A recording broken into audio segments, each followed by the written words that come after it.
You see it all the time in the headlines, right? The unemployment rate. It's this one single number that's supposed to tell us everything about the health of the economy. But what if I told you that number doesn't even come close to telling the whole story? Well, today, we're going to unpack what that number really means. And to see just how high the stakes are, you only have to look at this.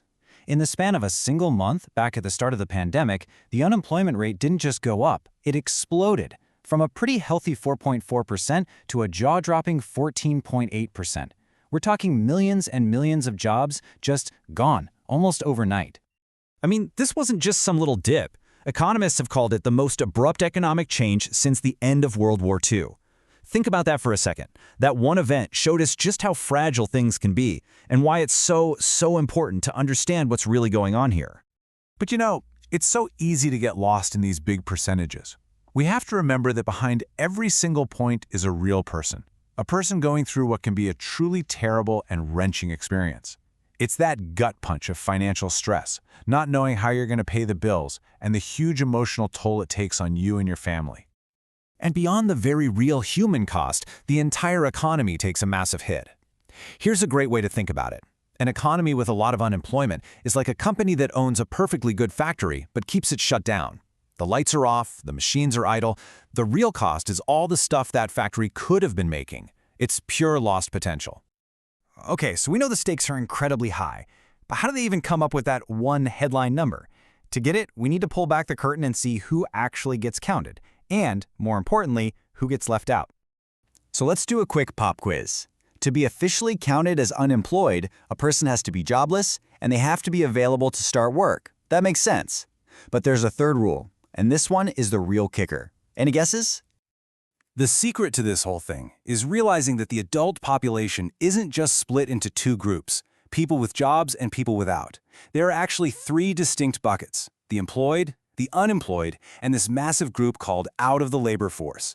And what's wild is that the officially unemployed group is actually the smallest of them all. All right, let's fly through these definitions. First, employed. Super simple. You are currently working for pay. Full-time, part-time, doesn't matter. You're employed. Done. And here it is, the answer to our quiz. To be unemployed, you have to be jobless, available for work, and you have to have actively looked for a job in the last 4 weeks. That last part is everything. Think about it. If you've gotten so discouraged that you haven't sent out a resume in 5 weeks, you're no longer counted as unemployed. Poof! You've vanished from the official number. And that's exactly where this huge third group comes in.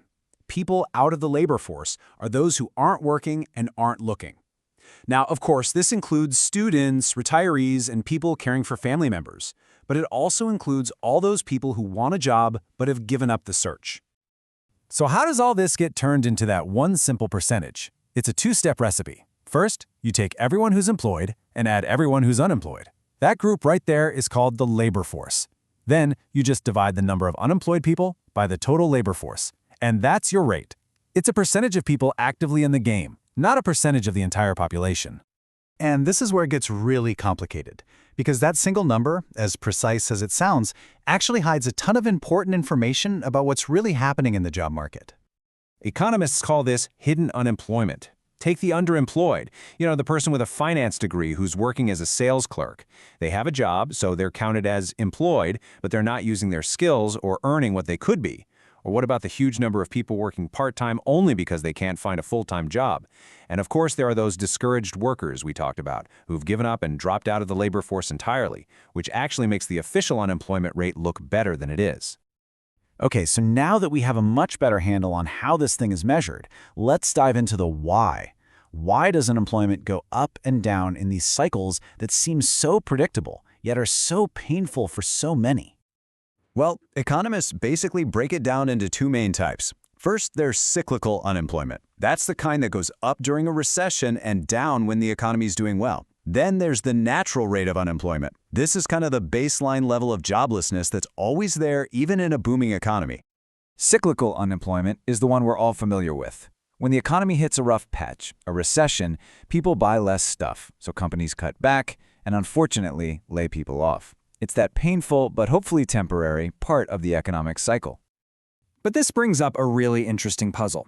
I mean, in a simple textbook model, when a recession hits, wages should just drop a bit until companies can afford to keep everyone on board.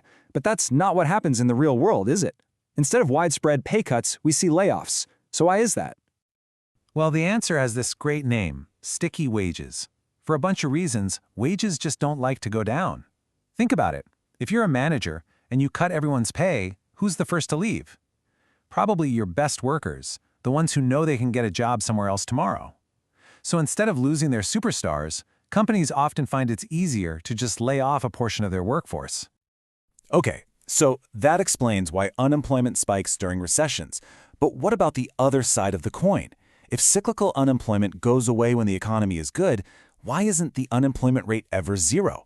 What's this so-called natural rate all about? This natural rate is really made up of two different things. First, there's frictional unemployment. This is just the normal, unavoidable time it takes for people to move between jobs. It's actually a sign of a healthy, dynamic economy where people are finding better opportunities. The other part is structural unemployment, and this one's a little more serious. This is when there's a fundamental mismatch between the skills people have and the skills companies need, often because of big shifts like new technology. Now, the key thing to get here is that this natural rate isn't some fixed law of physics. It can actually change over time. It's influenced by all sorts of things, like government policies around unemployment benefits, new technology like the internet that makes job searching way easier, and even big demographic shifts like an aging population. And you can see clear proof of this when you look at different countries. Check out these rates from back in 2019, before the pandemic shook everything up. You had the US, Japan, and Germany with really low unemployment. But then you look at France and Italy, and their rates were way higher. It's not because their economies are always worse. It's because their policies, regulations, and labor markets are just structured differently, leading to a much higher natural rate of unemployment. So there you have it. We started with one big, dramatic number, and we've peeled back all of these hidden layers. We now know that the official rate is a very specific calculation that leaves a lot of people out, and that it's driven by both the short-term cycles of the economy and these longer-term structural forces. And all of this leaves us with a really important question for today. As the world continues to heal from the massive disruption of the pandemic, just getting back to a low unemployment number might not be enough. We have to ask ourselves, what does a full, truly healthy economic recovery actually look like? When we start to account for the underemployed, the discouraged, and the changing nature of work itself, that is the real story to watch.